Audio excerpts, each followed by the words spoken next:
ejemplo, para el tratamiento de la angina, para el tratamiento de la falla cardíaca, el infarto del miocardio, tienen que ver con el simpático, para la migraña, sobre todo para la profilaxis de la migraña, tienen que ver con el simpático.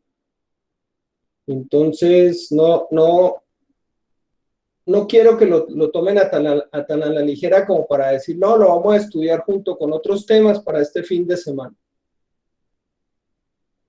O sea, espero que sean responsables con el tema de simpático y lo estudien y se lo aprendan.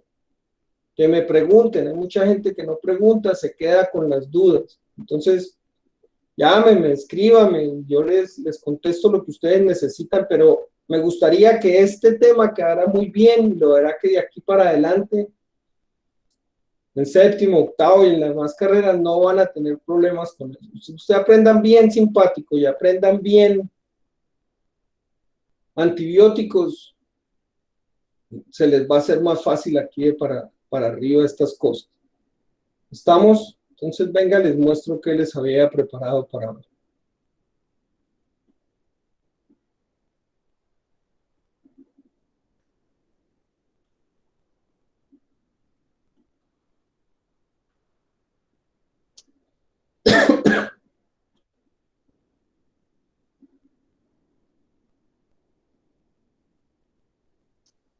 Están viendo ahí unas neuronas mal hechas, un dibujo que casi me mato haciendo, ¿lo están viendo?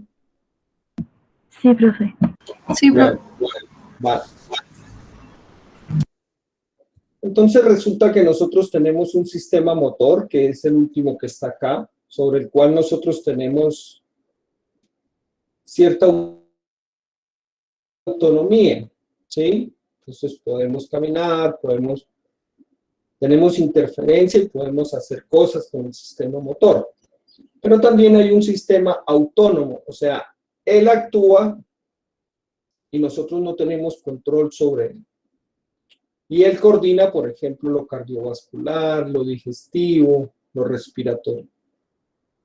A veces creemos que nosotros dominamos la respiración o podemos tener una injerencia sobre la respiración porque decidimos dejar de respirar, por ejemplo, para sumergirnos, o podemos acelerar la respiración, pero eso son breves momentos en la vida. La mayoría del tiempo nosotros no somos conscientes de que estamos respirando o no somos conscientes de que nuestro corazón está funcionando.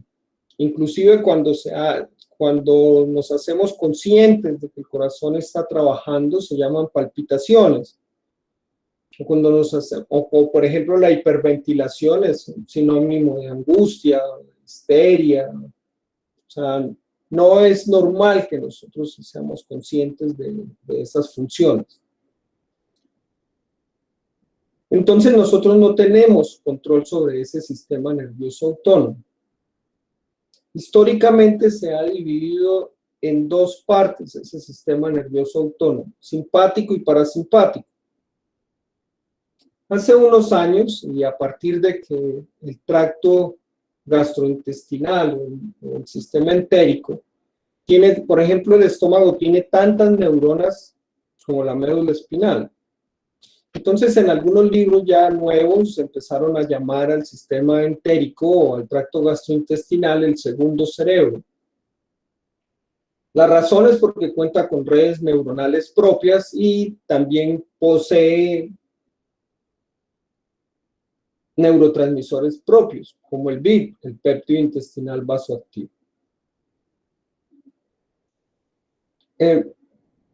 Pero para no complicarnos, pues vamos a simplemente el sistema nervioso autónomo y lo vamos a dividir en simpático y parasimpático.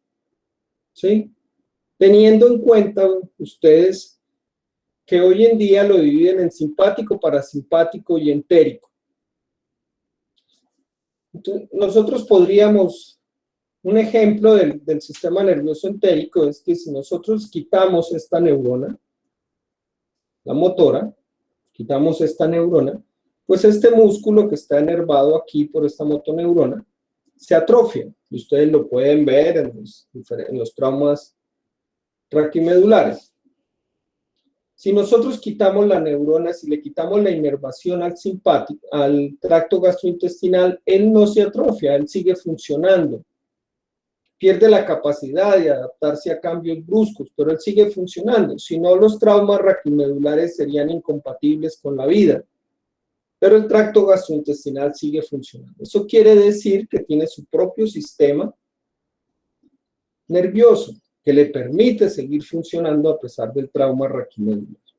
Bueno, otro componente muy importante de ese sistema entérico es que cuando nosotros hablamos de serotonina, el estudiante tiende a pensar o tiende a quedarse con la idea de que es un neurotransmisor central, del sistema nervioso central, y que tiene que ver con esquizofrenia, tiene que ver con depresión, como lo vimos en la clase de psiquiatría.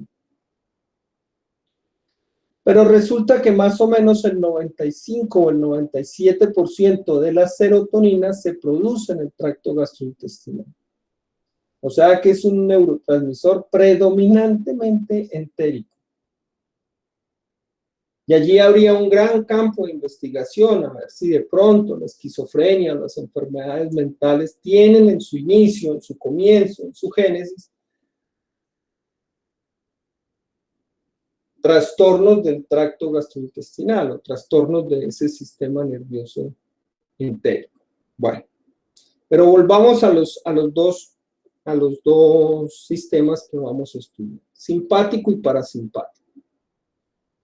El neurotransmisor del simpático, como lo ven ustedes aquí, es la noradrenalina y por eso se denomina un sistema noradrenérgico, teniendo en cuenta que la noradrenalina actúa sobre la glándula suprarrenal produciendo la liberación de adrenalina. O sea que los dos neurotransmisores del simpático serían noradrenalina y adrenalina, o norepinefrina y epinefrina. También se le denomina toracolumbar porque allí nacen los nervios del simpático. Mientras que el parasimpático se denomina craneosacro, funciona con acetilcolina, o sea, es un sistema colinérgico. Y es el sistema que nos permite vivir y dejar vivir, o sea, en otras palabras, estar tranquilos, mientras el simpático nos permite luchar o huir. Y aquí abajo tenemos el sistema nervioso motor. Si nosotros comparamos estos tres sistemas, el simpático y el parasimpático es una conexión de dos neuronas, mientras que en la parte periférica, mientras que el motor es una sola neurona y es mielinizada. Que las neuronas del sistema motor sean mielinizadas le dan un gran poder, una gran velocidad de conducción, porque no tiene que despolarizar toda la membrana neuronal como acá, sino que va viajando de nódulo de Ranvier en nódulo de Ranvier. Si se pierden estas capas de mielina, se pierde la capacidad de conducción y vienen enfermedades como el Guillain-Barré. Bueno. Antes de esta neurona está la médula espinal, ya lo vamos a ver. Esta neurona se llama preganglionar y esta neurona se llama postganglionar. Entonces aquí preganglionar del simpático, postganglionar del simpático, preganglionar del parasimpático, postganglionar del parasimpático. Cuando nosotros hablamos dentro del sistema nervioso, hablamos de ganglios o de núcleos, nos referimos donde están las cabezas de las neuronas. Y los somas o la unión de los somas forman los nervios de los cuerpos. Entonces, donde está en la cabeza se le denominan ganglios. En este caso, este y este son ganglios del autónomo. Este sería ganglio del simpático y este sería ganglio del parasimpático. Entonces, la cadena sería preganglionar, ganglio del autónomo, postganglionar, órgano efector. ¿Estamos? Bueno. Una característica muy importante es que esta neurona, esta postganglionar, ¿sí?, puede inervar aquí 20 o 30 en el órgano efector. mientras que esta pues inerva más o menos 1, 2, máximo 3. Eso quiere decir que las reacciones del simpático son más generalizadas. Y esto tiene que ver que cuando se activa el simpático es porque estamos en peligro inminente de muerte o nos encontramos ante un peligro o ante un estrés. Y ante eso, pues todo el organismo tiene que reaccionar. Por eso la suprarrenal libera adrenalina para que a través del torrente circulatorio ella active todo el organismo, produciendo una reacción generalizada en cadena. La adrenalina no atraviesa la barrera hematoencefálica. Entonces los efectos que podamos ver, centrales que podamos ver de la adrenalina, pues son consecuencias de los cambios metabólicos o de los cambios cardiovasculares que produce la adrenalina. En cambio, las acciones del parasimpático son más circunscritas. Son más circunscritas. Y esto tiene que ver con esto. Miren, no sé si notaron que la neurona pre del parasimpático es larga y la neurona post del parasimpático es corta, al contrario del simpático. Esta neurona, como vamos a ver, la pre del simpático es corta porque ella hace sinapsis con la cadena paravertebral simpática que está al lado y lado de la médula espinal. Cerca a ella, ya se las voy a explicar, que ustedes vieron en anatomía. En cambio, en el parasimpático, este ganglio está en el órgano efector. Por ejemplo, los plexos de Meissner y de Auerbach en el intestino están incluidos dentro del órgano efector. Por lo tanto, la neurona post es muy corta. Bueno. Ahora bien, como hablábamos la clase pasada, la mayoría de los sistemas tienen la doble inervación, tanto simpática y parasimpática. Por ejemplo, el corazón, simpática y parasimpática. El simpático produce todo lo positivo, crono, himno, bagmo, luci, dromo, positivo, y el parasimpático todo lo negativo. O el simpático produce taquicardia y el parasimpático produce bradicardia. Les decía que son acciones complementarias. ¿Por qué complementarias? Porque la frecuencia cardíaca depende del equilibrio que logren los dos sistemas. Si se rompe ese equilibrio y predomina el parasimpático, la frecuencia va a caer. Si se rompe ese equilibrio y aumenta el simpático, pues la frecuencia va a aumentar. Para estudiarla, ustedes pueden decir que las acciones son contrarias, siempre y cuando tengan en cuenta de que son complementarias. Ahora bien, ¿cómo hacemos para saber qué hace cada sistema en cada órgano? Pues entonces, miren si la acción de ese sistema la necesitamos para pelear o huir. Si la necesitamos, pues la hace el simpático. Si no la necesitamos, la hace el parasimpático. Entonces, digamos que ustedes van a huir. ¿Qué necesitan? Ojos bien abiertos, midriasis. Pulmones bien ventilados, broncodilatación. Corazón activo, inotropismo positivo. ¿Qué no necesitamos? Tracto digestivo, estamos huyendo. Entonces, todo lo negativo sobre el tracto digestivo. Disminución del peristaltismo, disminución de la citosis. Tengan en cuenta, ya les había dicho que ambos sistemas, tanto el simpático como el parasimpático, producen salivación. Sino que la del simpático es la salivación espesa de cuando hacemos deporte y la del parasimpático es la salivación de la digestión. Bueno, entonces miren acá que en esta unión de dos neuronas, en esta sinapsis, pues se debe liberar un neurotransmisor que lleve el mensaje a la neurona postganglionar, y en la postganglionar se debe liberar un neurotransmisor que lleve el mensaje al órgano efector. O sea que aquí tenemos 1, 2, 3, 4, 5 sinapsis. Esos neurotransmisores que trabajan en esas 5 sinapsis es muy fácil. el único que es noradrenalina es la postganglionar del simpático con el órgano efector. Las demás son acetilcolina. O sea que hay 4 con acetilcolina, vean acá, 1, 2, 3 y 4 con acetilcolina y 1 con noradrenalina. O sea que hay 4 terminales, 4 sinapsis colinérgicas y una sinapsis o una terminal noradrenérgica. Bueno.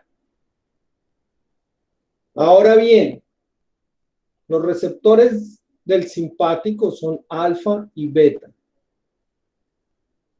El alfa se divide en alfa 1, alfa 2 y el beta se divide en beta 1, beta 2, beta 3. Los alfa 1 son vasoconstrictores, sobre todo venoconstrictores. Los alfa 2 son presinápticos, disminuyen la liberación de noradrenalina. Los beta 1 están en el corazón, median los efectos positivos sobre el corazón. Los beta 2 están en el músculo liso y producen vasodilatación, broncodilatación, uteroinhibición. Inhiben las contracciones uterinas. Ustedes los pueden oír esa uteroinhibición en el hospital con el nombre de tocolisis o tocolíticos, para diferenciarlos de la oxitocina, que aumentaría las contracciones y sería uterotrópico o oxitóxico también. Bueno, ya les voy a explicar más de estas cosas. Ahora, los receptores que actúan con acetilcolina se dividen en nicotínicos y muscarínicos. Los muscarínicos están aquí, miren, en la unión de la postganglionar del parasimpático con el órgano efector. O sea que todos los receptores del parasimpático son muscarínicos. Los nicotínicos se dividen, bueno, hay muchas divisiones, esta es la más sencilla, me parece que con esta tenemos. Nicotínico muscular, el que actúa en la placa, es un receptor ionotrófico, un canal para sodio. Y nicotínicos ganglionares. O sea que los que están en los ganglios son nicotínicos, el que está en el postganglionar del parasimpático es nicotínico muscarínico, y la que está en la placa neuromuscular es nicotínico muscular. Y estos pues obviamente serán nicotínicos ganglionares. Bueno. Ahora miremos la farmacología. Si un fármaco estimula la acción de alguno de estos dos sistemas, recibe el nombre de mimético. Si estimula la acción del simpático, se llamará simpático mimético. Si estimula la acción del parasimpático, se llamará parasimpático mimético. Si no lo deja actuar, entonces se llamará lítico. Simpático lítico si no deja actuar al simpático, y parasimpático lítico si no deja actuar al parasimpático. Como todas estas uniones pueden ser modificadas por fármacos, entonces vamos a tener muchos fármacos, muchos grupos de fármacos que actúen sobre ese sistema. Agonistas y antagonistas nicotínicos musculares, agonistas y antagonistas muscarínicos actuando acá, agonistas y antagonistas del simpático, o agonistas y antagonistas alfa y beta, o agonistas y antagonistas noradrenérgicos actuando acá, y agonistas y antagonistas ganglionares.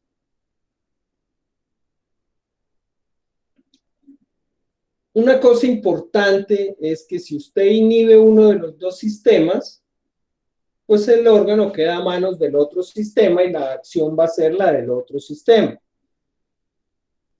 Por ejemplo, si usted inhibe el simpático en el ojo, pues el ojo va a quedar, el cristalino va a quedar a manos del parasimpático y la acción será miosis. Si usted inhibe el parasimpático, en el corazón, pues ese corazón va a quedar a manos del simpático y la acción va a ser taquicardia. Si usted inhibe el simpático en el corazón, pues el corazón queda a manos del parasimpático y la acción va a ser bradicardia. Por ejemplo, la atropina es un antagonista muscarínico. Si nosotros administramos atropina a un paciente, mire que estamos, como es antagonista muscarínico, estamos quitando el parasimpático del corazón. El corazón va a quedar a manos del simpático y la acción de la atropina, por ser antagonista muscarínico, va a ser taquicardia. Por eso la atropina se utiliza en bradiarritmias, o sea, arritmias que cursen con frecuencias cardíacas bajas. ¿Estamos? O sea que hay dos formas de producir midriasis. ¿Cuáles serían? Una, estimulamos el simpático, midriasis. Dos, quitamos el parasimpático, un antagonista muscarínico. ¿Cuál va a ser la respuesta? Midriasis. A veces hay fármacos para hacer las dos cosas, estimular uno o quitar el otro. A veces en algunos sistemas solo hay un fármaco que nos produce lo que estamos intentando lograr farmacológicamente. ¿Sí? Entonces, por ejemplo, nosotros vamos a... Es un paciente con dificultad, con broncoconstricción. Es un paciente con broncoconstricción. O les llega a ustedes un paciente con broncoconstricción. Entonces, mentalmente ustedes dicen, el paciente tiene broncoconstricción, lo que tengo que hacer es inducir broncodilatación para que el paciente mejore. Le podemos dar un agonista beta 2, que ya les dije a ustedes que producía vasodilatación, broncodilatación, uteroinhibición. Entonces le vamos a dar salbutamol, ya los vamos a ver los formoterol, que son agonistas beta 2 que producen broncodilatación porque estimulan el simpático. Pero también le podemos dar un antagonista muscarínico que se llama bromuro de ipratropio. El bromuro de ipratropio quita el parasimpático, es un parasimpático lítico, quita el parasimpático del pulmón, dejando el pulmón a manos del simpático. ¿Cuál va a ser la respuesta? Broncodilatación. Ambos fármacos se utilizan en la terapéutica de la broncoconstricción. ¿Estamos? Pues siempre hay dos maneras de llegar a la acción que estamos buscando. Generalmente se utiliza, o preponderantemente se utiliza una, pero en el caso de la broncoconstricción, como hemos visto, se utilizan ambas. Si tienen alguna pregunta, pues me la van haciendo para que podamos ir avanzando.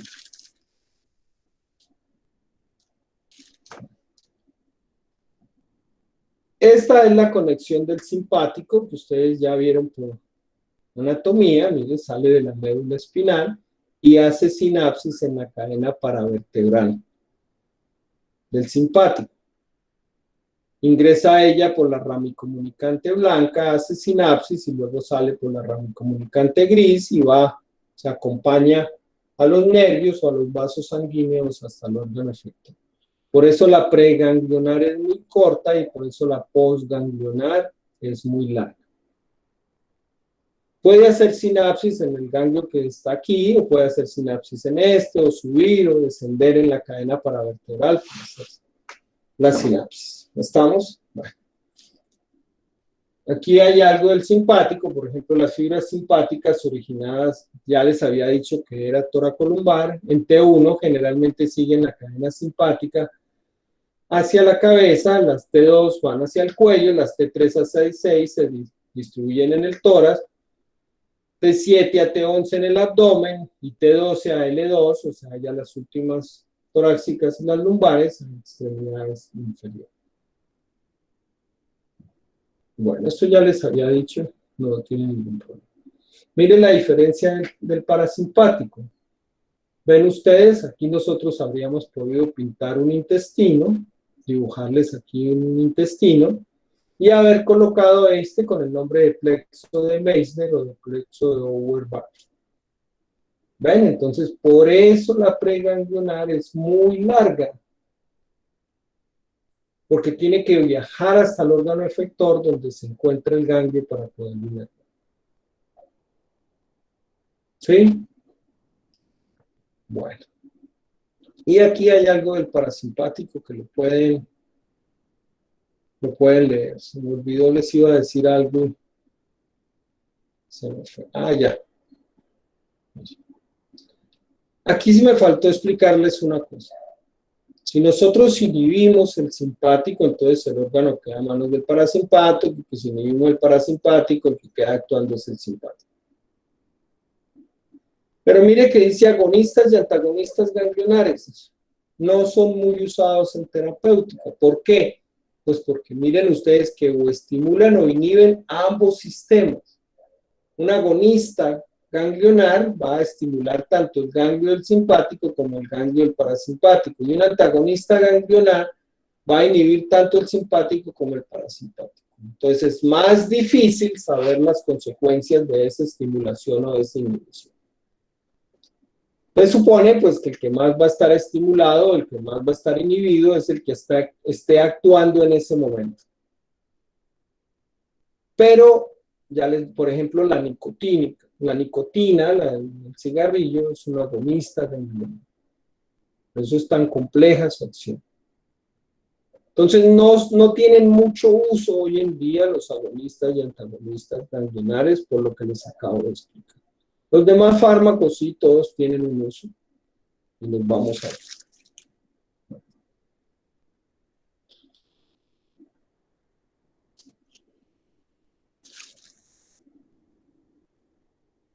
Bueno. Aquí les hice esta diapositiva para mostrarles dos acciones del simpático para que ustedes las tengan en cuenta.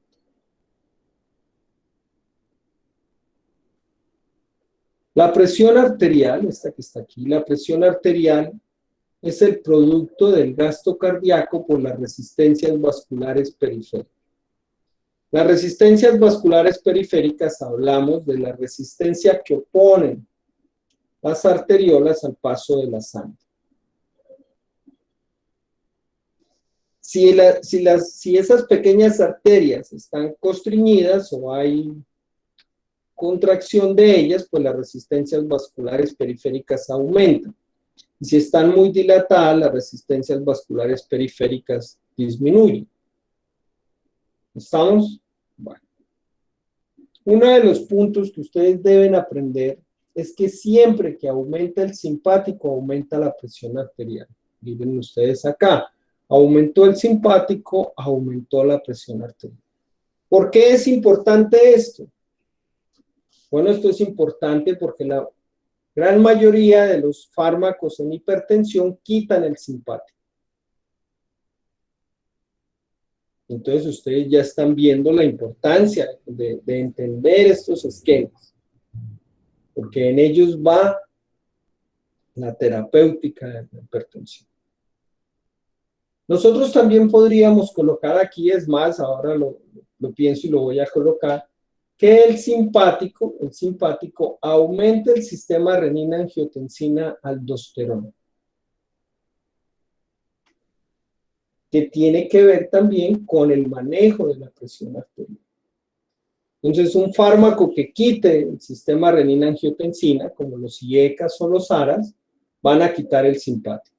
Un fármaco que quite el simpático, por ejemplo, los beta bloqueantes, quitan el sistema renina-angiotensina. O sea, que realmente debería llamarse sistema simpático renina-angiotensina-aldosterona, porque actúan en conjunto. Si se activa uno, se activa el otro. Si se inhibe el uno, se inhibe el otro. Bueno. Pero digamos que ustedes van a hacer ejercicio, van a trotar. Se activa el simpático, aumenta la noradrenalina. Ya saben ustedes que aumenta la adrenalina a través de la glándula adrenal. Hay vasoconstricción. Pero ¿en dónde hay vasoconstricción? Hay vasoconstricción renal, hay vasoconstricción venosa, hay vasoconstricción de los vasos de la periferia de la piel y hay vasoconstricción del tracto digestivo, vasoconstricción esplana. Todo esto hace, todas esas vasoconstricciones, que aumente el retorno venoso. ¿En dónde habrá vasodilatación? Pues obviamente habrá vasodilatación en los músculos. Recuerden siempre, aquí les voy a explicar algo, recuerden siempre que la mayoría de los órganos tienen la doble inervación. Solo unos pocos órganos tienen una inervación y es la del simpático. Y esos son los vasos de la piel, o sea, los vasos de la piel, las glándulas sudoríparas y los músculos piroerectores.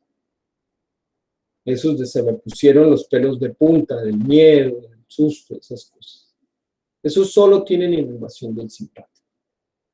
En algunas de esas inervaciones, el neurotransmisor postganglionar, y hemos visto que era noradrenalina, es acetilcolina. A pesar de ser del simpático, por ejemplo, en las glándulas sudoríparas o en la suprarrenal, el neurotransmisor postganglionar es acetilcolina. Bueno, entonces miren ahora, vasoconstricción, aumento del retorno venoso, porque si se constriñe todo esto, pues la sangre va a retornar. La sangre que estaba en todos estos órganos va a retornar. Aumento del retorno venoso. Aumento de la precarga.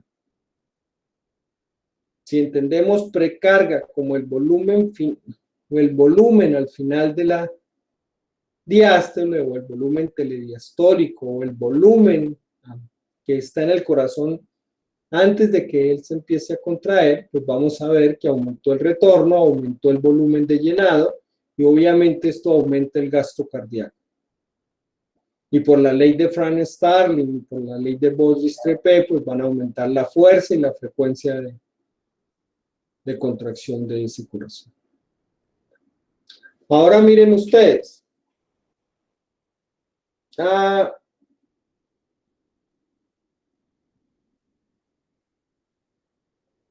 Si aumenta el gasto cardíaco, aumenta la cantidad de sangre que le llega a cada tejido. ¿Qué hace el tejido si le está llegando mucha sangre? Pues él autorregula.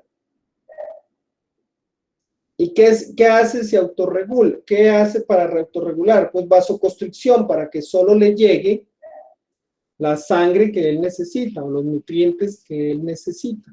Como le está llegando mucho, él produce vasoconstricción. Y a ese fenómeno se le llama autorregulación. Es el propio tejido y las necesidades del propio tejido las que regulan la cantidad de sangre que le llega. Entonces mire que al producir vasoconstricción, pues aumentan las resistencias vasculares periféricas, aumenta la fuerza que tiene que hacer el corazón para eyectar. A eso se le llama poscarga, para vencer esas resistencias, se le llama poscarga, o sea, aumenta la poscarga, aumenta las resistencias vasculares periféricas y por lo tanto aumenta la presión arterial. Ahora veamos los dos componentes. Mire, aumentan las resistencias y aumenta el gasto cardíaco. Todo lo que aumente una o dos de este producto, pues nos va a producir hipertensión arterial. HTA, hipertensión arterial. El simpático las aumenta ambas. Mire, aumento de las resistencias vasculares periféricas, aumento del gasto cardíaco. Aquí con la autorregulación tienen que aprenderse lo siguiente. La falta de nutrientes produce vasodilatación. El exceso de nutrientes produce vasoconstricción. O la falta de oxígeno produce vasodilatación, el exceso de oxígeno produce vasoconstricción. Eso es cierto para todos los tejidos, menos en el pulmón, donde es el contrario. El aumento de oxígeno produce dilatación y la falta de oxígeno produce vasoconstricción. ¿Por qué en el pulmón es diferente? Pues para poder encaminar o llevar la sangre al encuentro con el oxígeno. Donde haya más oxígeno habrá dilatación para que la sangre vaya allí y se oxigene. Y donde no haya oxígeno, pues ¿para qué va a ir la sangre? Pues hay contracción. ¿Estamos? Bueno, entonces apréndanse siempre eso. El aumento de oxígeno produce vasodilatación, la falta de oxígeno produce vasoconstricción en el pulmón. Y en los tejidos, el aumento de oxígeno produce vasoconstricción y la falta de oxígeno produce vasodilatación. es al contrario. Ahora, por eso los fármacos de la hipertensión pues quitan el síntoma. Ahora bien, aquí es muy fácil entender por qué, pero si yo les preguntase a ustedes, ¿qué hace la noradrenalina sobre la insulina? La respuesta generalizada de qué hace el simpático sobre la insulina resulta ser, aumenta la liberación de insulina. Y cuando uno pregunta por qué aumenta, pues porque vamos a hacer ejercicio y necesitamos que la glucosa vaya a las células para producir energía. Y eso parece muy válido, pero no es así. El simpático disminuye, como está aquí, la liberación de insulina. Entonces no es tan fácil allí la relación del ejercicio y esas cosas. Por eso se los traje aquí. ¿Qué hace la insulina? Ya habíamos visto que la insulina en el tejido periférico adiposo y muscular saca los receptores GLUT que estaban en el aparato de Golgi, los GLUT4, los saca hacia la membrana para que esas células, estas del tejido periférico, puedan captar glucosa. Pero habíamos visto que había otros sistemas, cristalino, cardiovascular, nervioso y renal, que no necesitaban a la insulina para esta acción porque los receptores de GLUT, por ejemplo el GLUT1, estaba pegado allí en la superficie celular y ellos podían captar glucosa con o sin la acción de la insulina. Entonces miren ustedes que ahora es más fácil entender. Ante el peligro, ante huir o pelear, se inhibe la insulina. ¿Para qué? Para que el tejido periférico y el tejido adiposo no consuman glucosa. Entonces ellos no pueden captar glucosa. ¿Para quién queda la glucosa? Para los órganos dependientes de glucosa o independientes de insulina. Los órganos que ante la huida o la lucha, el organismo considera vitales. Cristalino, cardiovascular, nervioso y renal. Ellos pueden consumir la glucosa mientras ellos no, cuando no hay insulina. Entonces, la pregunta sería, bueno, ¿y estos tejidos entonces cómo producen energía? Pues a partir de los lípidos, de la reserva de lípidos. ¿Sí? En respuesta de la adrenalina, sobre todo a los receptores beta 3. Entonces, la adrenalina produce lipólisis actuando sobre los receptores beta 3, produce lipólisis y así estos tejidos pueden producir energía. Y la glucosa queda para estos tejidos que el organismo considera indispensables o vitales en el momento de pelear o huir. Dos acciones del simpático, una que es muchísimo más fácil prever y otra que no es tan fácil prever. Aquí pues me imagino. Estoy viendo que autorregulación debería ir acá. Autorregulación, aumento de las resistencias vasculares periféricas, aumento de la precarga, aumento de la poscarga, aumento de la presión arterial. Sería el orden, ¿no? Aumenta el gasto cardíaco, aumenta la cantidad de sangre que le llega a cada tejido, autorregulación, aumento de las resistencias vasculares periféricas, aumento de la poscarga, aumento de la presión arterial. Aquí están todos los fármacos, es un resumen de lo que vamos a ver ahora,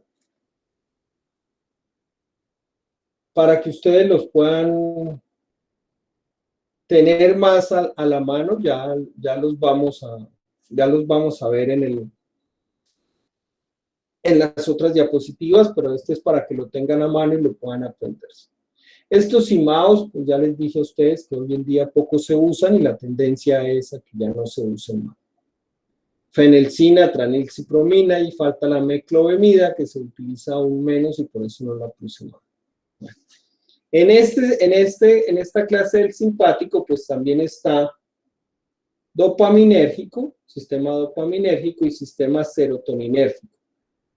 ¿Sí? Porque están muy influenciados con el simpático y por eso los colocamos allí. O sea, porque tienen muchas acciones o fármacos en conjunto que que hacen que los podamos unir allí.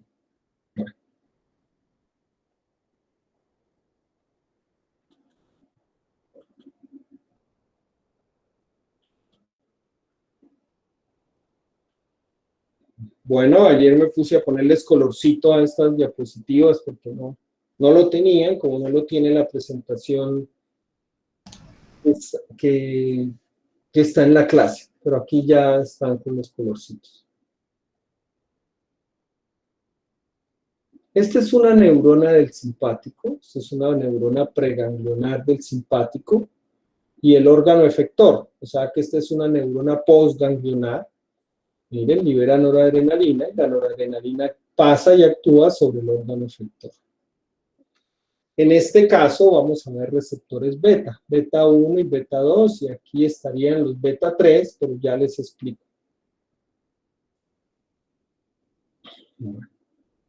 Las neuronas noradrenérgicas sintetizan noradrenalina a partir del aminoácido tirosina. Lo pasan a dopa, luego a dopamina, luego a noradrenalina, y en la suprarrenal, pues esta noradrenalina pasa a adrenalina.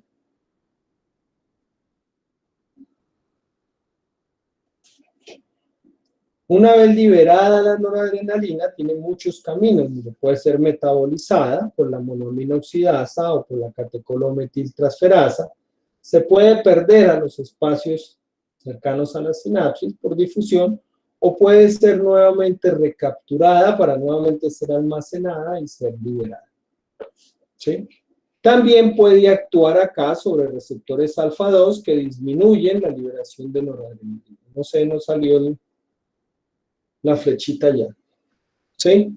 Pero pues obviamente ustedes saben que aquí debe haber una flecha que dice que la noradrenalina liberada también puede actuar sobre receptores alfa 2. En este caso, para esta gráfica, la noradrenalina liberada va a actuar sobre receptores beta 1 o beta 2.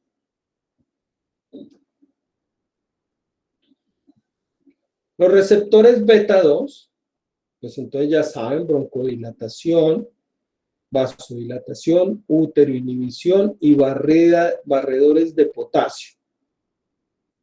¿Qué quiere decir eso que no les había explicado de barredores de potasio? Cuando se hace ejercicio, se produce ácido láctico y se produce acidosis. Y hay que controlar el pH de alguna forma.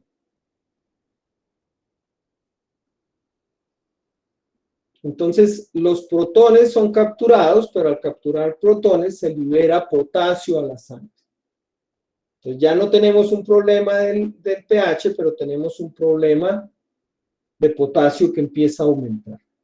Hay que solucionarlo. Como el simpático fue el que produjo todo el descuadre o todas las irregularidades, pues el simpático lo soluciona. ¿Cómo lo soluciona el simpático? Abre canales beta 2, en el músculo, y esos canales beta 2 absorben el potasio hacia el músculo, manteniendo el potasio normal en la sangre. Entonces, los receptores beta 2 son barredores de potasio hacia el interior del músculo. No tienen una utilización como barredores de potasio, que lo pueden encontrar por allí. En hiperpotasemia pueden que encuentren ustedes como barredores de potasio a los agonistas beta 2. Bueno.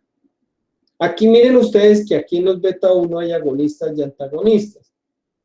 Aquí solamente hay agonistas porque producen broncodilatación. No hay antagonistas. Pues ¿por qué? Porque van a producir broncoconstricción que no es terapéutico. Entonces solamente hay agonistas. Entonces los agonistas beta 2, ¿en qué se utilizan? Pues ustedes los van a ver en asma, los van a ver en EPOC, en enfermedades que cursen con broncoconstricción, y aquí hay unos ejemplos: terbutadina, salbutamol, salbuterol, formoterol. Agonistas beta 2, broncodilatados. Los beta 1, agonistas y antagonistas. Los agonistas van a ser inotrópicos positivos, van a aumentar la fuerza y la frecuencia de contracción. Y los antagonistas van a ser inotrópicos negativos, van a disminuir la fuerza y la frecuencia del corazón. Por ejemplo, estos son utilizados en angina, Estos son utilizados en falla cardíaca estable. Y estos son utilizados sobre todo en falla cardíaca descompensada. O sea, cuando el paciente llega con síntomas de falla cardíaca, allí se utilizan los inotrópicos positivos para aumentar el gasto cardíaco. Porque acuerden ustedes la definición de falla cardíaca. El corazón no cumple con las necesidades del organismo. O no tiene un gasto cardíaco compatible con las necesidades del organismo. O solo tiene ese gasto cardíaco aumentando las presiones de llenado. Bueno, aquí están los que ya hemos visto actuando sobre las dos enzimas que metabolizan la noradrenalina, la MAO y la COM. Entonces estarían los IMAOs, que ya los vimos, elegidina y rasagilina, que son IMAOs B, los fenilcina y tranilcipromina, que ya les dije que poco se utilizan, los no selectivos, MAO, y la entocapona y tolcapona, que ya las habíamos visto con estas en el sistema nervioso, en Parkinson. ¿Estamos? Pues obviamente en Parkinson, entocapona y tolcapona, pero lo vimos en la clase de Parkinson del Alzheimer.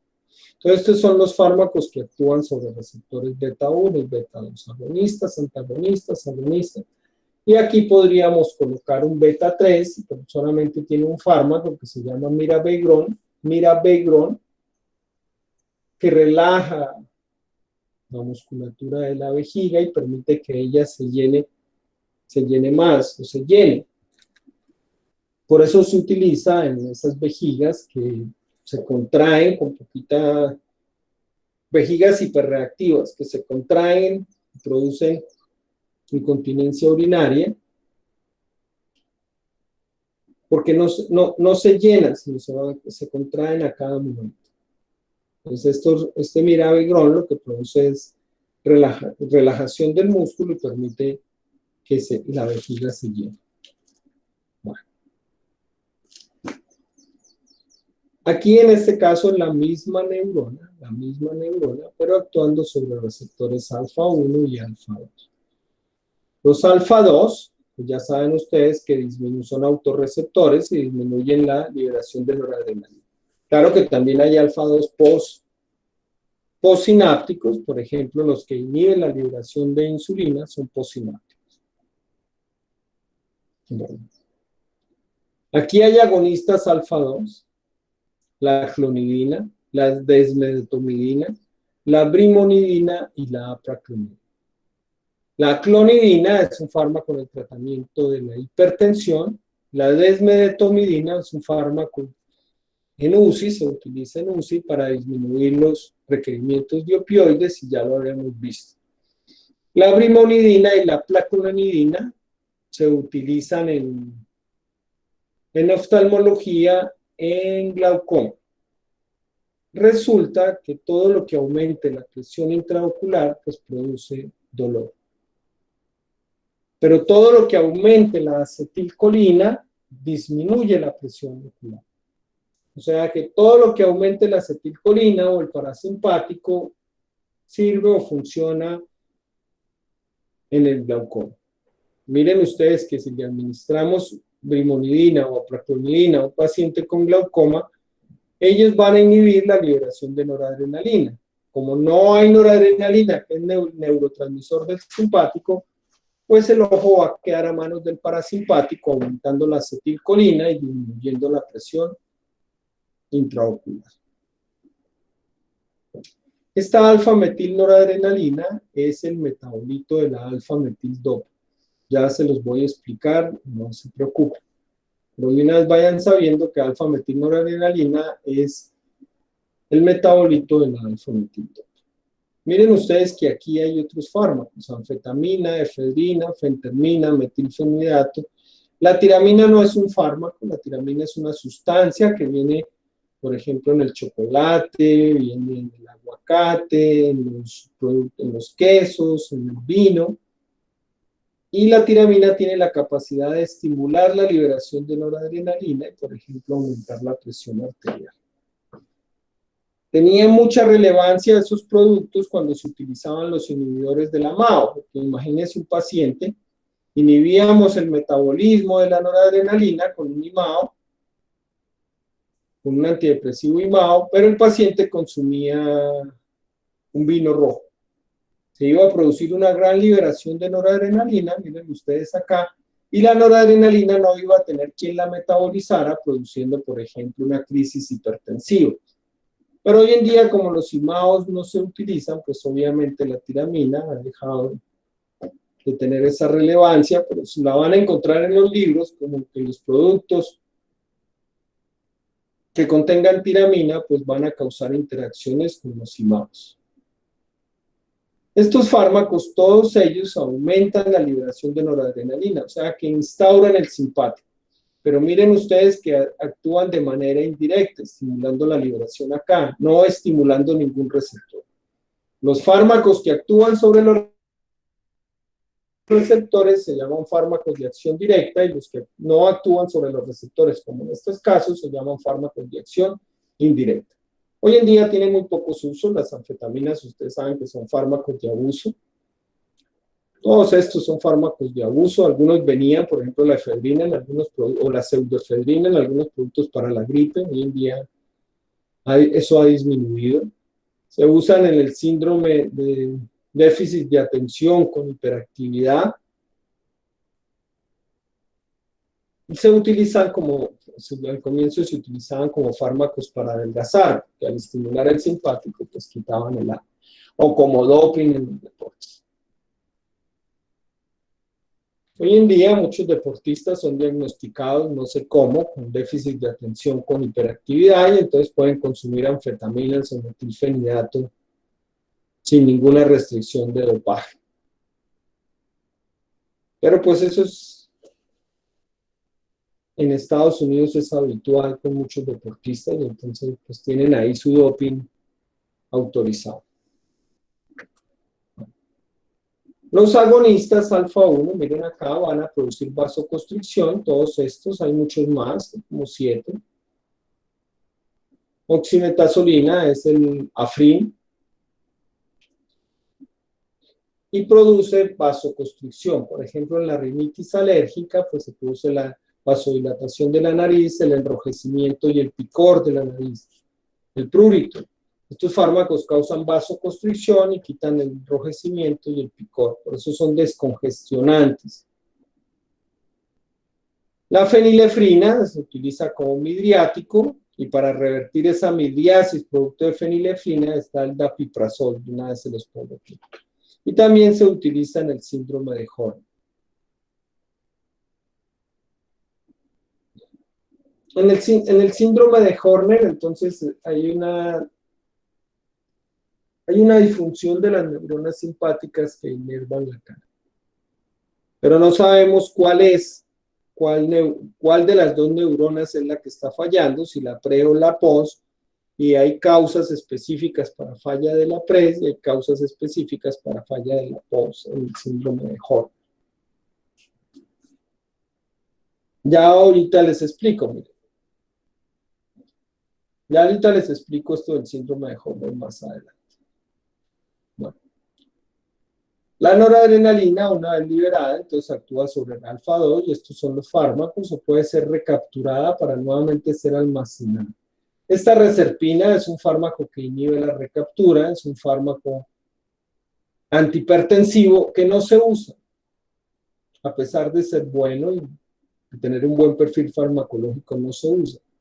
¿Por qué no se usa? Porque no hay quien lo produzca, no hay un laboratorio que lo produzca. Los laboratorios les interesa ganar plata y ustedes lo están viendo ahora con las vacunas del COVID y la guerra sucia y las falsas noticias, y los trombos y estas cosas que se producen. ¿Verdad? Entonces, no sé, no es negocio producir reserpina y es un fármaco huérfano. No hay quien lo produzca a pesar de que mucha gente se beneficiaría con él. Aquí estaría la cocaína, inhibe la recaptura de noradrenalina. Al inhibir la recaptura de noradrenalina, pues la noradrenalina va a durar más tiempo actuando, instaurando el simpático y quitando el hambre, el cansancio, el sueño. Y además inhibe la recaptura de dopamina en el núcleo accumbens, por eso la cocaína es un fármaco de uso. Bueno, estos son los agonistas. Hay otros agonistas como la mitodina, la metoxamina, muy poco usados, que se pueden utilizar en hipotensión ortostática, ya se las expliqué, que es el cambio de la presión arterial cuando estamos en decúbito y nos levantamos, y que el sistema que controla la presión arterial en esos cambios bruscos de posición es el simpático. Por eso estos dos fármacos, que son agonistas, o sea, fármacos simpático-miméticos, se usan acá. Los antagonistas hay muchos, hay varios grupos. Por ejemplo, el daripiprazol, utilizado para revertir la midriasis, para dilatar la pupila. Se utiliza fenilefrina más tropicamida. Para revertir esa midriasis, ya vamos a ver la tropicamida. Para revertir esa midriasis utilizamos el dapiprazol, o se utiliza el dapiprazol. Ahora miren los grupos de antagonistas. Prazosina, doxazosina y terazosina son antagonistas alfa-1 utilizados en hipertensión arterial.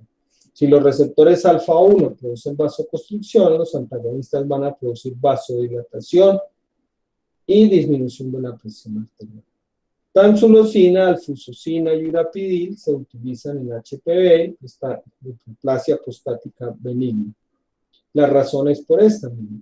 La activación de los receptores alfa-1, la enfermedad activa los receptores alfa-1, lo que incrementa el tono del músculo liso, del cuello de la vejiga y la próstata, dificultando la micción. Los antagonistas entonces disminuirían el tono de estos músculos, facilitando la micción. Tamsulosina, alfusosina, urapidil. Algunos de estos fármacos también se utilizan para la eliminación por la disminución del tono. Se utilizan en el tratamiento de cálculos renales, en cálculos ureterales, sobre todo el tercio final del uretero. La fenoxibenzamida y la fentolamina, los antagonistas, son muy utilizados o son utilizados en el tratamiento de un tumor de células del simpático llamado feocromocitoma, que cursa un aumento de la liberación de catecolaminas y aumento de la presión arterial. La fentolamina se utiliza cuando ustedes van a administrar adrenalina en un vaso sanguíneo y por error lo colocan en el tejido adyacente al vaso, en extravasación. Esa adrenalina que se extravasó actuando sobre receptores alfa-1 va a producir vasoconstricción y necrosis, o puede producirlo. ¿Qué hacen ustedes para corregir el error? Administran fentolamina, que es un antagonista alfa-1 que produce vasodilatación, y así evitan la vasoconstricción y la necrosis. Bueno. Estos fármacos, se me olvidó contarles, la efedrina y la pseudoefedrina, hoy en día también son fármacos de control, porque los utilizan para la fabricación de anfetaminas.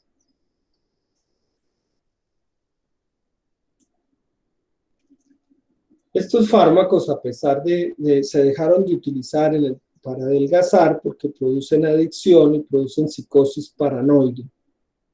Allí hay una película muy buena, si la quieren ver, se llama Requiem por un sueño, en la cual se refleja las consecuencias de la adicción de anfetaminas. Es una señora que quiere ir a un concurso de televisión y quiere llevar un vestido rojo que usaba de joven. El vestido, digamos, de los 15 años. A los 17 años ya no les queda bueno, la señora tenía 49, pues obviamente no le queda muy bien que digamos, empieza a tomar anfetaminas y empieza a sufrir de psicosis paranoide, la persiguen los objetos de la casa, la persigue la nevera. Es muy buena si la quieren ver, Requiem por un sueño. Y ahí de pasito pueden ver Transpoitin, que son de la adicción de opioides. Bueno, estos son los fármacos que inhiben la recaptura. El modafinilo, que lo vimos en psiquiatría, sobre todo para la narcolepsia o para la somnolencia diurna. Los antidepresivos tricíclicos que ya los vimos, los inhibidores de la recaptura de noradrenalina y serotonina, que son antidepresivos, que ya lo vimos, y la cocaína, de la cual ya hablamos. Estos son los fármacos que actúan en el simpático: dopamina, dobutamina, adrenalina, noradrenalina, isoproterenol. Un fármaco que es sobre todo beta 1 y beta 2, es agonista beta 1 y beta 2, no es sintético, al igual que la dobutamina, tiene algunos usos en arritmias. Pero aquí les quería mostrar una cosa. Miren la diferencia entre adrenalina y noradrenalina. Uno es que la adrenalina actúa sobre receptores beta 3 produciendo lipólisis, y dos es que la noradrenalina no tiene acciones sobre beta 2. Vean ustedes, la adrenalina tiene acciones sobre beta 2. O sea que la broncodilatación del simpático es producto de la adrenalina liberada por la glándula suprarrenal. Ahora bien, les pueden preguntar a ustedes, ¿cuál sería la diferencia entre administrar noradrenalina y adrenalina a un paciente? La diferencia va a ser que la adrenalina, actuando sobre receptores beta 2, puede producir una pequeña vasodilatación y caída de la presión arterial antes de producir el aumento de la presión arterial que nosotros esperamos, actuando sobre receptores alfa 1. Mientras que la noradrenalina, inmediatamente después de su administración, va a producir un incremento de la presión arterial porque no tiene acciones sobre beta 2. Bueno. Mire, las catecolaminas aumentan la glucogenólisis, aumentan la gluconeogénesis, disminuyen la insulina, ya lo habíamos visto, y aumentan el glucagón. Todos esos son efectos metabólicos encaminados a pelear o activar receptores beta 2 y todo eso. La clonidina, como hemos visto, se utiliza tanto en hipertensión, pero también tiene muchos otros usos poco entendidos, por ejemplo, en la diarrea del paciente diabético, en el dolor neuropático también lo hemos visto. La praclonidina y la brimonidina, agonistas alfa 2. Bueno. La dopamina y la efedrina son de acción mixta. Recuerdan que los que actúan sobre los receptores son directos, los que no actúan sobre los receptores indirectos. La dopamina estimula la liberación de noradrenalina, una acción indirecta, pero a la vez actúa directamente sobre los receptores, beta 1, alfa 1, alfa 2. Por eso se dice de acción mixta, tanto directa como indirecta. La desmedetomidina, usada en UCI para sedación, ya la habíamos visto. Ahora miren el síndrome de Horner. Hay una interrupción de los nervios simpáticos de la cara, lo que produce vasodilatación, ptosis palpebral, miosis y aneurosis. Y entonces no sabemos cuál de las dos neuronas está lesionada, si la preganglionar o la postganglionar, y es importante para el diagnóstico saber cuál. Si la lesión es de la neurona postganglionar, y nosotros le administramos, por ejemplo, cocaína al paciente, pues no actuará, porque la cocaína necesita que la postganglionar libere noradrenalina para inhibir la recaptura. Entonces le damos cocaína al paciente, no dilata la pupila, la que está dañada es la postganglionar. Dilata la pupila, la que no está dañada, entonces es la que está lesionada, entonces es la preganglionar. ¿Por qué le colocamos fenilefrina? Bueno, porque la fenilefrina actúa sobre el ojo y nos dice que el ojo está bien, que la pupila está bien. ¿Sí? O sea, descartamos que la lesión sea del músculo dilator del iris. Y el otro síndrome es el Porphyr-du-Petit, pues es el contrario del síndrome de Horner, y ¿no? Que ustedes ya lo van a ver o ya lo vieron en el síndrome. Repitiendo, entonces el síndrome de Horner es una afección de los nervios simpáticos de la cara que produce vasodilatación, ptosis palpebral, miosis y aneurosis. en los cuales debemos reconocer cuál de las dos neuronas está dañada, si la preganglionar o la postganglionar. Si nosotros le damos cocaína o le damos una anfetamina al paciente, pues estos fármacos requieren que la postganglionar esté intacta. Si funcionan, la postganglionar está bien; si no funcionan, la postganglionar está mal. Y así podemos determinar cuál de las dos neuronas es la que está lesionada en el paciente con síndrome de Joder.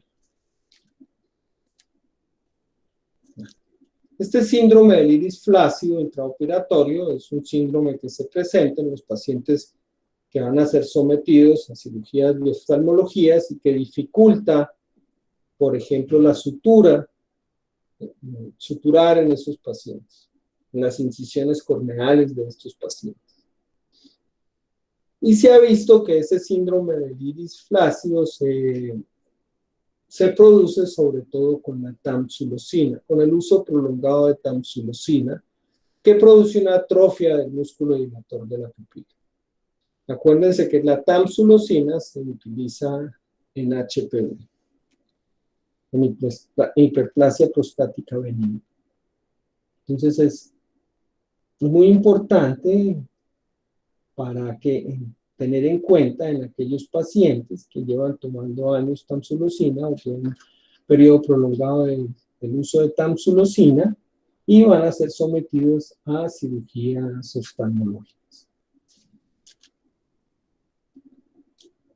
Los dos fármacos, adrenalina y noradrenalina, los dos neurotransmisores del simpático, pues son utilizados para aumentar la presión arterial, o sea, por sus efectos vasoconstrictores, sobre todo la adrenalina, sobre todo en el shock anafiláctico.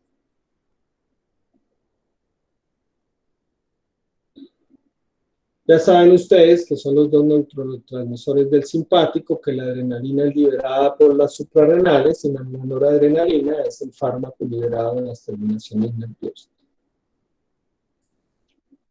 Son vasoconstrictores potentes y ese mayormente su acción, no atraviesa la barrera hematoencefálica, ya lo hemos visto, y esto lo pueden ver. Son utilizados como vasoactivos, o sea, fármacos que producen vasoconstricción. Aquí está, miren, resucitación cardio-cerebro-pulmonar con su efecto alfa, shock anafiláctico, y postoperatorio de cirugía del corazón, especialmente a la salida del soporte o de la bomba que se les coloca mientras la cirugía a estos pacientes. Deben ser administradas preferentemente por un acceso vascular central. Y la noradrenalina o la epinefrina, pues ustedes ya saben que viene en los anestésicos locales con el fin de producir vasoconstricción de la zona anestesiada para que el anestésico local dure más tiempo actuando sobre esa zona. No hay mucho lo que hay que saber de eso. El isoproterenol, pues ya hablamos de él, es un fármaco sintético agonista puro, beta 1 y beta 2, con algunas indicaciones, como por ejemplo las arritmias o los bloqueos. ¿Qué es un bloqueo cardíaco? O sea, cuando se despolarizan las aurículas, el impulso llega al nodo auriculoventricular, allí se demora un momento, y luego pasa a los ventrículos. Ese momento permite que las aurículas se contraigan primero y luego se contraigan los ventrículos. Realmente la demora en el nodo auriculoventricular es la que permite que el corazón funcione como una bomba. Cuando se demora más de lo necesario el paso en el nodo auriculoventricular, se denomina un bloqueo. Entonces, bloqueo de primer grado, bloqueo de segundo grado, bloqueo completo. Lo vamos a ver ya en el apartado de cardiovascular. Esta pues es una terminal de dopamina que nosotros ya vimos, es una neurona que libera dopamina, que tiene 5 subtipos de receptores, D1 a D5, los dos extremos, o sea, D1 y D5, actúan aumentando el AMP cíclico, y los de la mitad, D2 o D3 y D4 actúan disminuyendo la AMP cíclica. Hay unos receptores que se llaman largos, por ejemplo D2L, y hay unos receptores que se llaman cortos, por ejemplo en este caso el presináptico es D2S.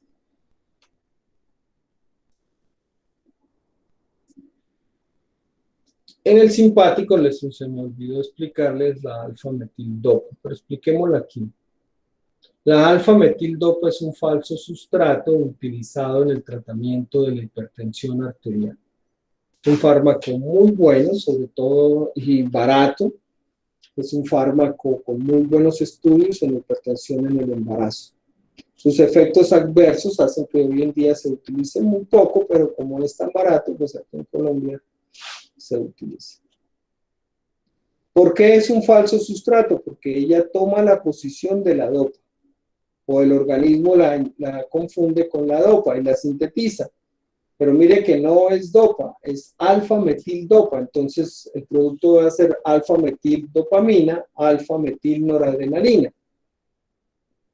Como no hay neurotransmisor, porque ahora lo que el organismo está produciendo es alfa-metil-noradrenalina, pues no hay neurotransmisor, no hay simpático y la presión arterial baja. Miremoslo acá, más bien, en el punto donde deberíamos mirarlo. Mire, dopa, dopamina, noradrenalina. Con la alfa-metil-dopa, entonces sería alfa-metil-dopamina, alfa-metil-noradrenalina, que está aquí. Quita el simpático por dos razones. No hay el neurotransmisor, pero además la alfa-metil-noradrenalina es un agonista alfa. La alfa-metil-dopa, que entre otras cosas es uno de los pocos fármacos que todos los estudiantes se los aprenden, no sé por qué. La alfa-metil-dopa es un falso sustrato muy utilizado en el tratamiento de la hipertensión en el embarazo. Miren ustedes, no hay dopamina, porque ahora es alfa-metil-dopamina. No hay dopamina. ¿Qué efectos adversos hay? Hiperprolactinemia, galactorrea, ginecomastia. No hay dopamina, parkinsonismo. ¿Ven? Efectos adversos de la alfa-metil-dopa. Esta metirosina es un fármaco utilizado en el tratamiento del feocromocitoma porque quita todo esto, lo quita desde el primer paso entre tirosina y dopamina, al inhibir la hidroxilasa de tirosina. No es un fármaco muy utilizado, pero sí está en el tratamiento del feocromocitoma. La carbidopa que actúa en la periferia, que ya la vimos en Parkinson. Bueno, el cuadro que ya vimos en Parkinson de por qué los fármacos utilizados en el tratamiento, por qué se utiliza la levodopa con carbidopa, la levodopa con benselacida, ya lo vimos. El sistema dopaminérgico, las vías dopaminérgicas también, esto ya lo vimos. Los agonistas, los antipsicóticos típicos, los antipsicóticos atípicos, todo esto ya lo vimos. Y la dopamina, que es utilizado como inotrópico positivo. Realmente, pues hoy en día se utiliza más la dobutamina, que es sintética en la dopamina, pero la dopamina también es un inotrópico positivo. Acuérdense de que es un fármaco de acción mixta. No solamente actúa aumentando la liberación de noradrenalina, sino actúa sobre sus receptores. El fármaco es más usado la dobutamina que la dopamina.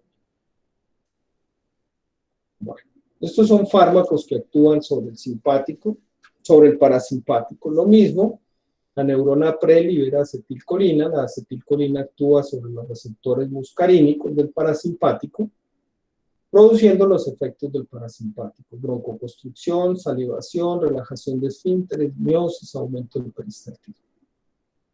Una vez que la acetilcolina ha actuado, es metabolizada por la CHE, acetilcolinesterasa, la transforma en acetato y colina. Igual sobre este sistema tenemos varios grupos. Unos son los anti-CHEs que ya hemos visto, carbamatos y organofosforados. Los carbamatos que los vimos en el tratamiento del Alzheimer, por ejemplo el donepezil, la galantamina, la rigastimina, también está la tacrina, la ambenonio. La neostigmina y la piridostigmina, que lo vimos para revertir la acción de los relajantes musculares, y también en miastenia gravis. Y también tienen algún uso en glaucoma. ¿Por qué miastenia gravis?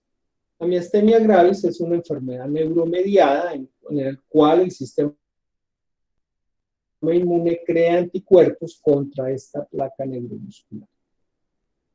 Entonces no hay placa, hay una disminución de las placas neuromusculares, no hay donde actúe la acetilcolina y por lo tanto el paciente no tiene tono, tiene una parálisis flácida. ¿Qué vamos a lograr dándole neostigmina o piridostigmina al paciente? Aquí falta uno, la fisostigmina. ¿Qué vamos a lograr dándole neostigmina? Pues inhibimos el metabolismo, la acetilcolina se aumenta y puede actuar sobre algunos receptores que aún no estén lesionados, no estén dañados por los anticuerpos, y el paciente vuelve a tener tono. Entonces, ¿para qué se utilizan los carbamatos? Miastenia gravis, Alzheimer, glaucoma, revertir los efectos de los relajantes musculares. Recuérdense que son dos grupos, carbamatos, que son reversibles y tienen un uso en terapéutica, organofosforados, que son irreversibles y tienen una importancia toxicológica. La mayoría de los intentos suicidas en nuestro país son por organofosforados. Por ejemplo, hubo hace unos años una secta religiosa que liberó un organofosforado en el metro de Tokio. Intoxicó a los pacientes con organofosforado y entonces en esos pacientes no había acetilcolinesterasa, que estaba inhibida irreversiblemente. En esos pacientes aumentó la acetilcolina y produjo una intoxicación con todos los síntomas del parasimpático. Y obviamente, como sobre la placa motora también actúa la acetilcolina, pues también fasciculaciones musculares. Bueno, aquí hay algunos fármacos que son agonistas colinérgicos, o sea, hacen lo mismo, hacen todo esto. Betanecol, pilocarpina, civimelina. ¿Cuándo queremos o cuándo se pueden utilizar estos fármacos? Bueno, un uso es para estimular la micción en pacientes con trauma raquimedular. No hay el impulso parasimpático para estimular la micción y estos fármacos lo harían. Dos, estimularían el tránsito gastrointestinal, aunque pocos se usan para eso, pero por ejemplo en pacientes que tienen radioterapia del cuello por una enfermedad neoplásica, pues esto afecta la secreción de saliva por las glándulas salivales, lo cual le dificulta al paciente el consumo de alimentos. Estos fármacos estimularían la salivación, mire que son agonistas colinérgicos y el paciente tendría una deglución más fácil. Dos usos de la pilocarpina, por ejemplo, serían para estimular la micción en traumas raquimedulares y para estimular la salivación en radioterapia del cuello. Aquí, antagonistas muscarínicos, sí está, miren, butilbromuro de iosina, ya la habíamos visto, la buscapina. Quita el parasimpático del intestino, lo cual quita los espasmos o que disminuye el peristaltismo, por eso la butilbromuro de iosina, la buscapina, es un espasmolítico musculoso, tanto intestinal como uterino, por eso hay una buscapina FEN para el dolor de la menstruación, el cólico premenstrual.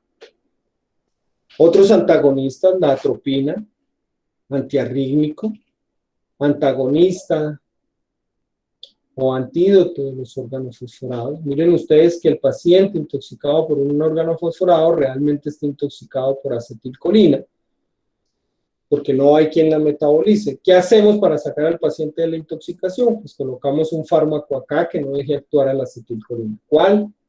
La atropina. Antagonista muscarínico que no deja de actuar la atropina, la acetilcolina. O un parasimpático lítico, la atropina. Aquí también estaría la escopolamina. También es un antagonista muscarínico. Actúa sobre los receptores muscarínicos a nivel central, produciendo amnesia, y por eso se utiliza para robar a la gente. El hipratropio, el tiotropio, el oxitropio, utilizados sobre todo en EPOC, quitan el parasimpático del pulmón, dejando el pulmón a manos del simpático y produciendo broncodilatación. La escopolamina, pues para robar a la gente, hoy en día no tiene ningún uso terapéutico fuera de que se menciona como fármaco antiemético para el mareo de traslación, de montar en carro. El biperideno, que lo vimos en el tratamiento del Parkinson. La tropicamida, antagonista muscarínico, que la vimos para producir midriasis para dilatar la pupila, junto con la fenilefrina.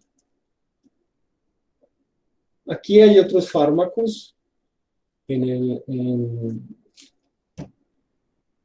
que actúan sobre el parasimpático, son menos usados, pero quedémonos con la de aquí: atropina, biperideno, escopolamina, hipratropio, tropicamida, que son butilbromuro-iosina, que son los más usados. Aquí pueden leer algunos otros fármacos que se utilizan como antagonistas de los receptores.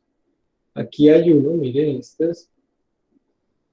La nicotina actúa sobre receptores presinápticos nicotínicos alfa-2, alfa-4 beta-2, que produce una mayor liberación de dopamina, lo cual es por eso la nicotina es un fármaco de abuso.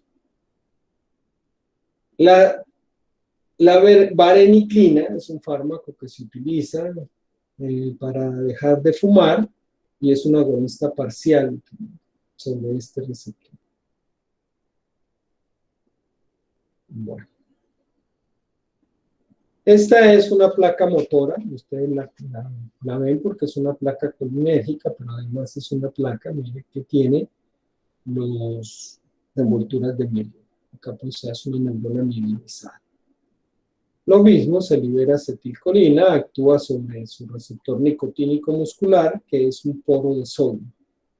Cuando la acetilcolina actúa, se abre este canal de sodio, entra sodio, despolariza el músculo y hace que el retículo sarcoplasmático libere calcio. Y el aumento de calcio hace que la fibra se contraiga.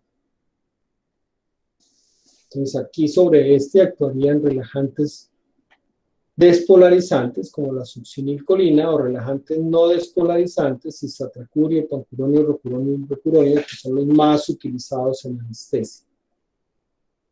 ¿Cuál es la diferencia entre despolarizante y no despolarizante? Los despolarizantes al unirse producen aquí ruido, producen una pequeña contracción antes de producir la relajación.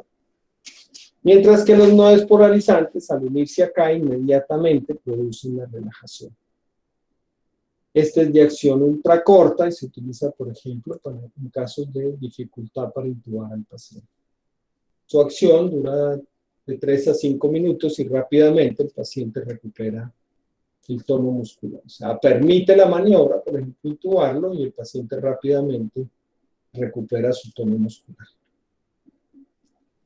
Este ya lo vimos, la placa, la vía piramidal. Aquí están las áreas motoras, las vías extrapiramidales, que ustedes ya las conocen. Pero miren que a nivel de la médula espinal, ahí vienen el corticoespinal lateral, que es el tracto descendente mayoritario, corticoespinal lateral, hace sinapsis con esta motoneurona que va a llevar la información acá, esta motoneurona, ¿sí? Pero a la vez hay una interneurona modulando esa sinapsis entre el corticoespinal lateral y la motoneurona baja. Acá, en esta sinapsis actúan los relajantes musculares de acción periférica, utilizados como antiespásticos y antiespasmódicos, o sea, para los espasmos musculares, sobre para la espasticidad de algunas enfermedades como la parálisis cerebral. Miremoslo acá. Miren, motoneurona motora, o sea, esta, interneurona, o sea, esta, tracto corticoespinal, o sea, este. ¿Listo? Tracto corticoespinal lateral, interneurona, motoneurona. Allí hay receptores para GABA, receptores para benzodiazepina, receptores para glicina, receptores alfa, hay muchos receptores implicados acá, mírenlos acá, receptores de estiramiento, receptores articulares, receptor cutáneo, receptor de...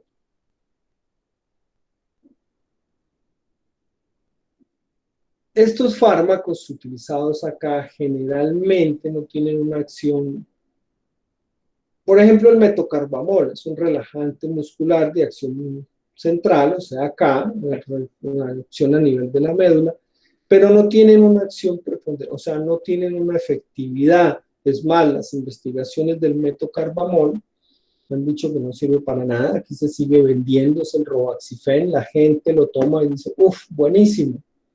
Pero tal vez porque todos estos fármacos tienen un poder sedante. Entonces puede que la acción de estos relajantes musculares sea más por el lado de la sedación. Porque es muy difícil, miren ustedes, todos los receptores implicados, acetilcolina, glutamato, GABA, glicina, noradrenalina, serotonina, mirenlos acá. Es muy difícil que un solo fármaco pues inhiba o module todas estas vías produciendo una verdadera relajación muscular. Pues se cree que algunos de los efectos están más mediados por su efecto sedante. Entonces quiero que se graben que los fármacos, los relajantes musculares que actúan en la placa neuromuscular se utilizan en cirugía, en preanestesia, para conferir una relajación muscular que le da una ventaja a la cirugía. Y los relajantes musculares de acción central actúan a nivel de la médula espinal y son antiespasmódicos o antiespásticos.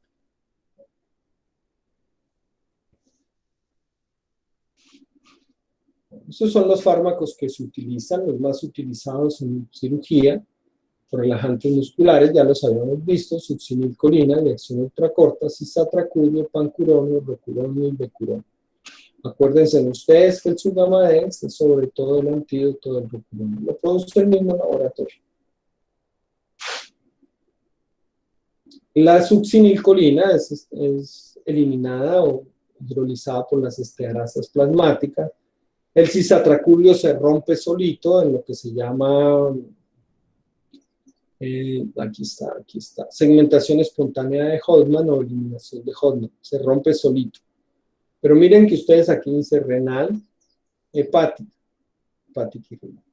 ¿Por qué es importante saber que el pancuronio es renal? Si el paciente tiene una anestesiar o que le vamos a producir relajación muscular, tiene una falla renal, pues es mejor dar rocuronio o becuronio que tiene una eliminación hepática.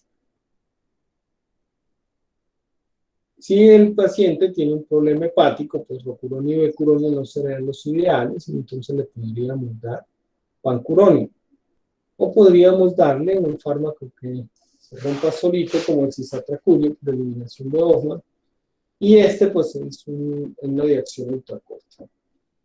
La succinilcolina aumenta la liberación de potasio, por lo tanto está contraindicado, por ejemplo, en pacientes quemados. Estos son fármacos que van a ver ustedes el próximo semestre en su cátedra de cirugía general. Aquí está la eliminación de Hoffman y la succinilcolina, la liberación de potasio, por ejemplo, eso los contraindica, por ejemplo, en pacientes quemados. También pueden producir dolores por aumento de la presión intragástrica. Y estos son los fármacos antiespasmódicos y antiespásticos y la aprobación que tienen. Mire que el baclofeno es un GABAérgico y está muy estudiado en el tratamiento de la espasticidad. El dantroleno, que nosotros ya lo habíamos visto, el antídoto de la hipertermia maligna, es un fármaco totalmente aparte, miren acá, Aquí lo veremos. Aquí actuarían los relajantes musculares despolarizantes y no despolarizantes. En la médula actuarían las dos divisiones de los relajantes musculares de acción periférica. En la médula actuarían los relajantes musculares de acción central y aquí en el retículo sarcoplasmático actuaría el dantroleno. El dantroleno inhibe la liberación de calcio por el retículo sarcoplasmático y si no hay calcio no hay contracción muscular. Y es el fármaco muy utilizado en el tratamiento de la hipertermia maligna que ya habíamos visto nosotros. Bueno. Miren ustedes que la tizanidina, una agonista alfa 2, es el único fármaco que tiene las dos aprobaciones hasta el momento, es plasticidad y espasmos.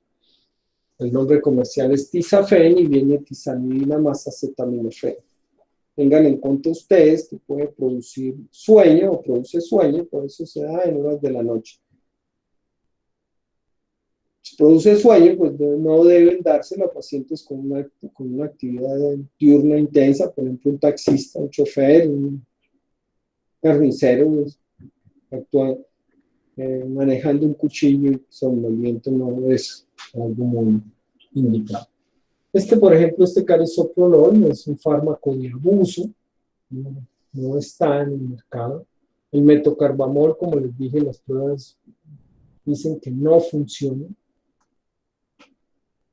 Aquí se sigue vendiendo. Bueno, miremoslos para ver cuáles se utilizan. El baclofeno es el mejor fármaco antiespástico, es un análogo de GABA, puede producir síndrome de retirada, se retira abruptamente su consumo y es muy utilizado en pacientes con parálisis cerebral. También viene una con bombas de difusión en la cual se puede colocar intratecal para que de allí suministre el fármaco directamente en la médula. Miren que en todos los relajantes musculares va a estar esto, puede generar sedación, que es común a todos los antiespásticos. Puede producir convulsiones porque disminuye el umbral de las mismas y puede producir síndrome de abstinencia tras finalizar el tratamiento. Además, puede producir psicosis, confusión, depresión, mareo y además puede producir toxicidad renal. La tizanidina es una agonista alfa 2, también es sedante y ya habíamos hablado de ella que produce sueño. Las benzodiazepinas, GABAérgicos, ya hemos hablado de ellas en psiquiatría y como anticonvulsivantes, pero también les había dicho que son ansiolíticas, anticomiciales, hipnóticas, producen sueño o en la capacidad de ayudar a conciliar el sueño y en este caso relajantes musculares. Además que ya les había dicho que también las benzodiazepinas producen amnesia en los momentos subsecuentes. Algunos productos de la marihuana también se comercializan como relajantes musculares de uso intrahospitalario. Aquí no existen, aquí pues está la marihuana extrahospitalaria, conseguida allá abajito del hospital, muy lejos, pero es extrahospitalaria. Aquí no existe como relajante muscular. El dantroleno, que ya lo habíamos explicado, inhibe la liberación de calcio del retículo sarcoplasmático.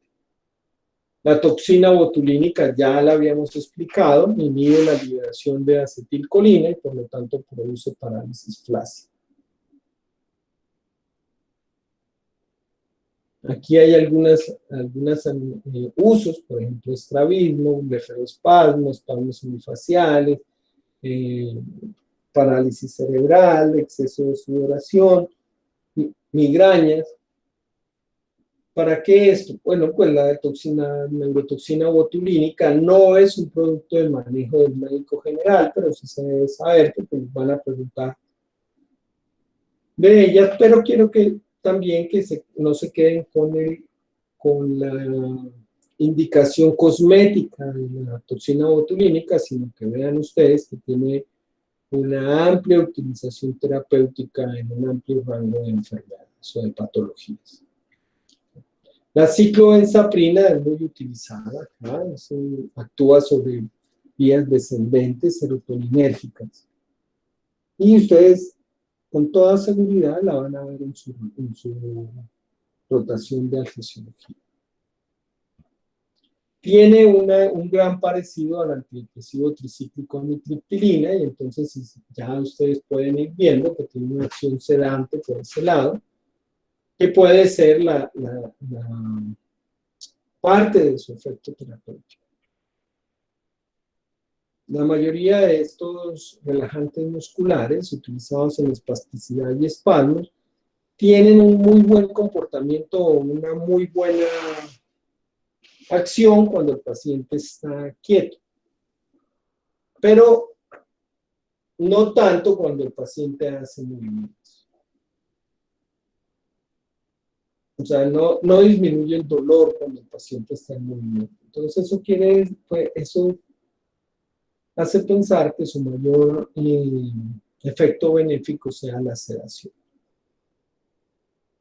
El carisoprolol no se utiliza, ya le dije, tiene un metabolito que es el meprobamato, que es un fármaco de abuso, no se utiliza. Tampoco se utiliza la cloxazona ni la metasonona. El metocarbamol no sirve, aunque se utiliza mucho. La orfenadrina es un relajante muscular muy emparentado con los antihistamínicos, sobre todo con la difenhidramina. Y ustedes recuerden que los antihistamínicos de primera generación son los que más causan sedación.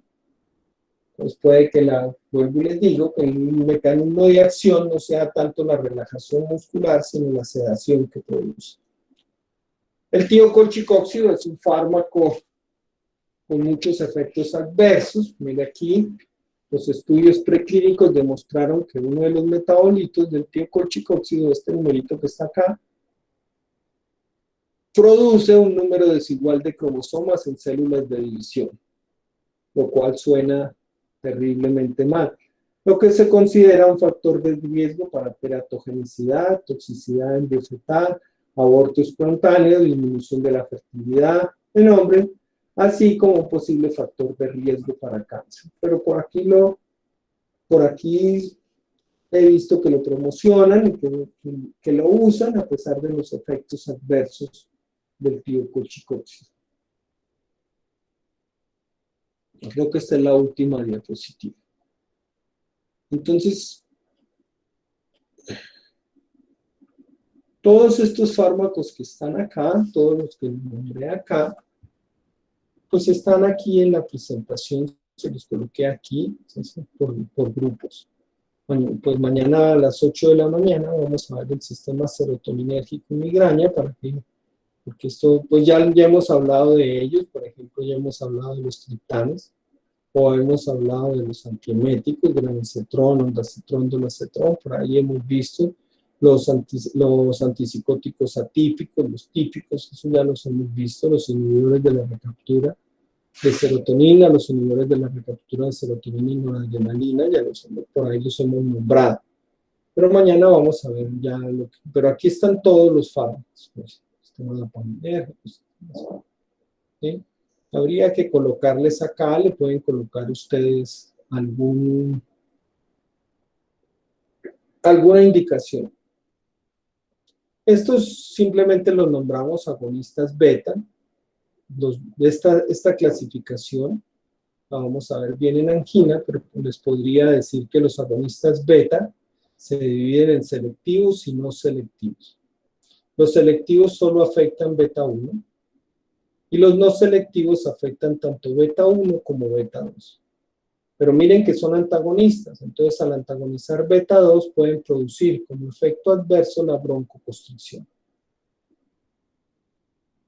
Entonces estos fármacos beta 1 utilizados por ejemplo en angina, antagonistas beta 1 utilizados en angina o en infarto del miocardio o en falla cardíaca, pueden o no pueden tener ISA. ¿Qué significa ISA? Actividad simpático-mimética intrínseca. ¿Qué quiere decir que tengan actividad simpático-mimética intrínseca? Quiere decir que son agonistas duales. tienen una acción simpático-mimética pequeña en agonismo y una gran acción bloqueante. Entonces, estos que dicen tienen ISA son agonistas débiles o agonistas duales. Los que se utilizan en terapéutica hoy en día son sin ISA, o sea, que los con ISA no se utilizan en cardiología hoy en día.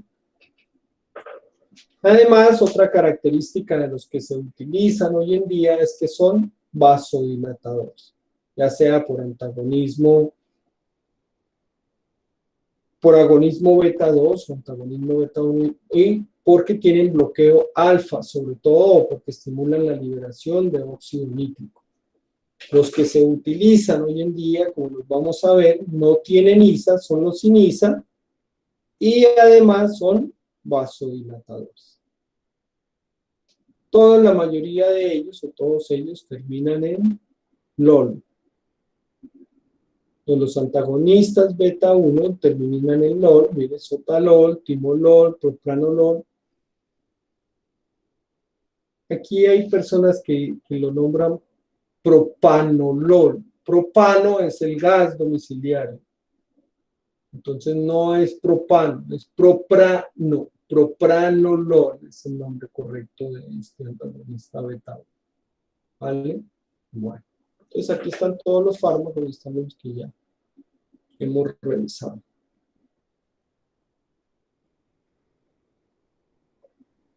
No sé qué cambio hice aquí.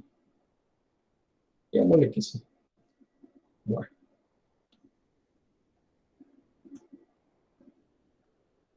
¿Tienen alguna pregunta del sistema nervioso autónomo? ¿Necesitan revisarlo? ¿Necesitan verlo antes de poder tener alguna pregunta sobre el sistema nervioso autónomo? Es muy importante que lo aprendan a manejar, es muy importante que cojan la fisiología y lean el sistema nervioso autónomo y se familiaricen con él para que puedan entender los fármacos.